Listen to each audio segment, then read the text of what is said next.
I never thought a Monday morning could feel like a storm brewing quietly in my life. I had always considered myself in control, my husband, my career, my social circle, everything neatly ordered. But that illusion shattered the moment she walked in. Her name was Elena, the new secretary my husband hired last week. I remember watching her step into our office, a quiet confidence in her stride, her presence commanding attention without trying. The way she smiled, warm, disarming, almost teasing, sent a strange jolt through me, one I couldn't quite place. At first, I told myself it was just curiosity. New faces are always fascinating, especially when they work so closely with someone I trusted completely. I even smiled at myself in the mirror that night, thinking, stop overthinking. She's just a girl doing her job. But over the next few days, every little thing she did drew me in. The way she organized papers with effortless grace, the soft lilt of her voice when she asked questions, the laughter she shared with my husband that somehow made me jealous. I didn't understand why. One evening, I stayed late at the office, ostensibly to finish reports. But truthfully, I wanted to watch her work. I pretended to type, stealing glances, marveling at how naturally she moved around the office. And then it happened. She looked up and caught me staring.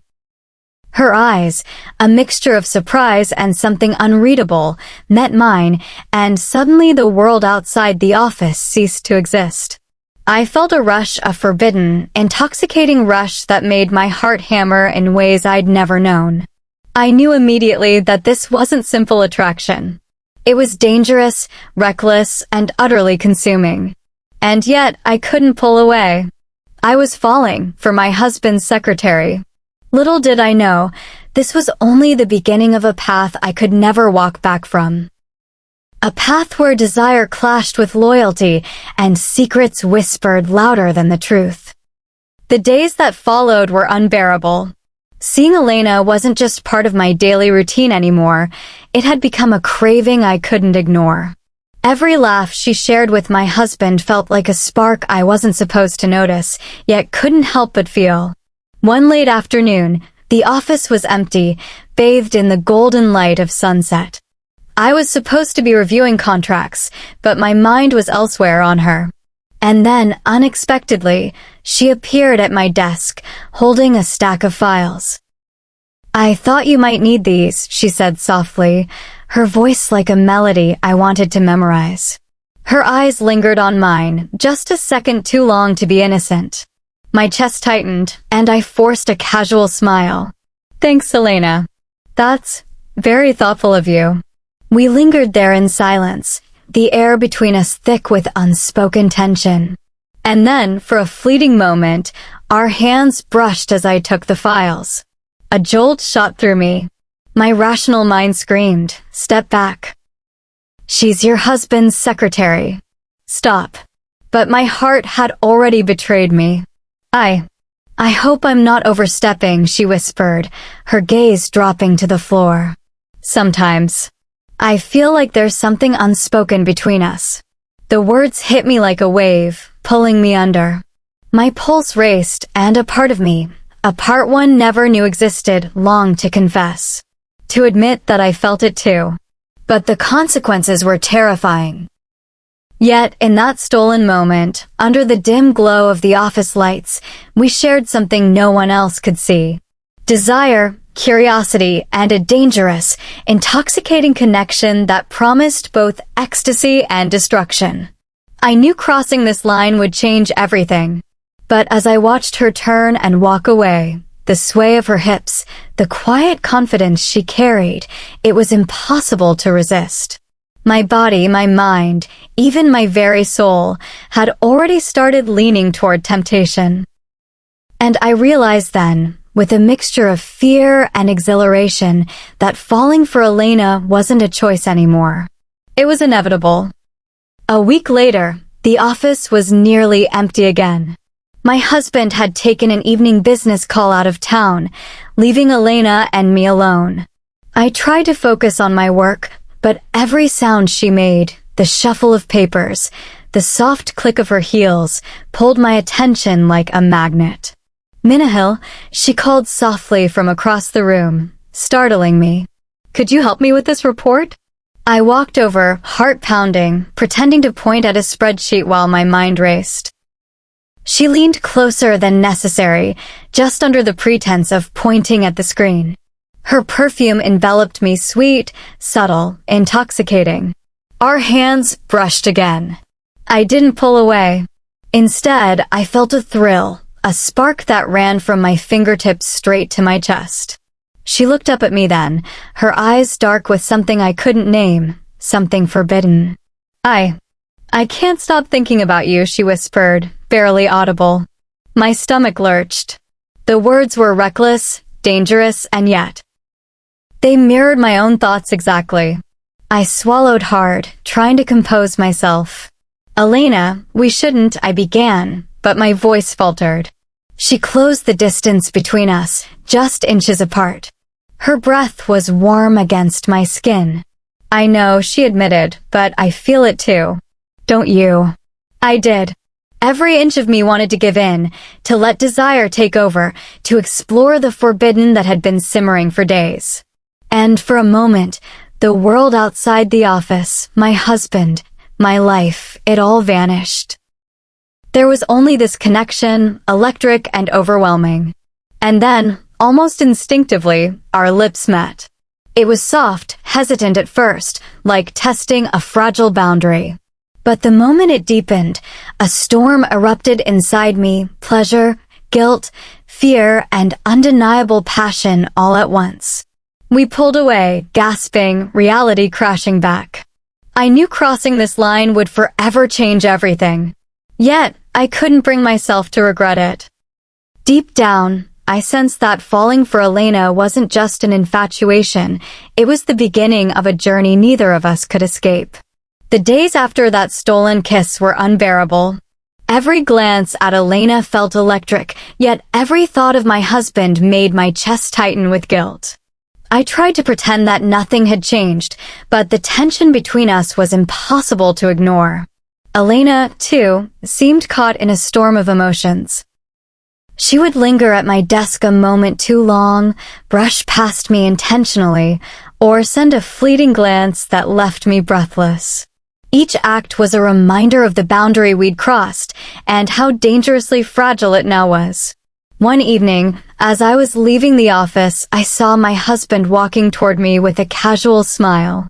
"Working late again?" he asked, unaware of the war raging inside me. I nodded, forcing a calm I didn't feel. Once he left, Elena appeared from the shadows of the hallway. "Do you think he suspects anything?" she whispered, her hand brushing mine. I shook my head, though my heart pounded. "No, I don't think so," I replied, but even I wasn't convinced. Every secret I kept felt heavier than the last, pressing down on me like a weight I couldn't lift. And yet, the danger only made our attraction more intoxicating. We were like moths drawn to a flame, knowing full well it could burn us, yet unable to resist. Our conversations became coded, small touches and subtle glances that spoke volumes. A hand on the shoulder, a brush of hair, a shared joke that made no sense to anyone else, all became a silent confession of what we both craved but could not voice openly. Every night, I replayed our moments together in my mind, the memory of her lips on mine, her laughter, the way her eyes searched mine with understanding and desire. It was thrilling and terrifying in equal measure. I knew that if anyone discovered our secret, everything I had, my marriage, my reputation, my life, could unravel in an instant. And yet, the thought of letting go of her, of giving up on the forbidden connection we shared, was impossible. I was trapped between loyalty and desire, between love I owed and passion I couldn't deny. And with every passing day, the line between right and wrong blurred a little more. Days turned into weeks, and the tension between Elena and me became unbearable. Every interaction was a test of willpower, and I was losing. I found myself inventing excuses to stay late at the office, to linger near her desk, to hear the soft timbre of her voice just a little longer. One evening, I was alone in the conference room, reviewing reports, when she slipped inside, carrying a folder. Her presence made my pulse spike, a familiar thrill coursing through me. "Minahil," she said softly, closing the door behind her. Her voice was low, intimate, and my heart skipped a beat. I can't stop thinking about you," she confessed, stepping closer. Her eyes searched mine, raw and honest, a dangerous vulnerability I couldn't resist. I tried to speak, to tell her we couldn't do this, but the words stuck in my throat. Instead, I felt my resolve crumble, giving way to the desire I had fought so hard to suppress. She reached out, her fingers brushing mine. Electricity shot through me. One touch, one look, and the world narrowed to just the two of us. Everything else, my husband, my life, my responsibilities, faded into insignificance. "Do you feel it too?" she asked, barely above a whisper. "Yes," I admitted, my voice trembling. The word felt forbidden, dangerous, liberating all at once. She smiled, a mischievous, almost victorious curve of her lips, and stepped closer, closing the distance. Our lips met again, this time with less hesitation, more urgency. It was a kiss fueled by longing and secrecy, a kiss that ignited every corner of my being. When we finally pulled apart, gasping, I knew we had crossed a line from which there was no return. We were no longer just colleagues sharing stolen moments. We were conspirators in a dangerous game of desire, temptation, and risk. The thrill of the forbidden had become a craving, and I knew that each encounter would only draw me deeper into a world I could never escape. The thrill of our secret meetings couldn't last forever. Every stolen glance, every touch, every whispered word carried a weight heavier than I could bear.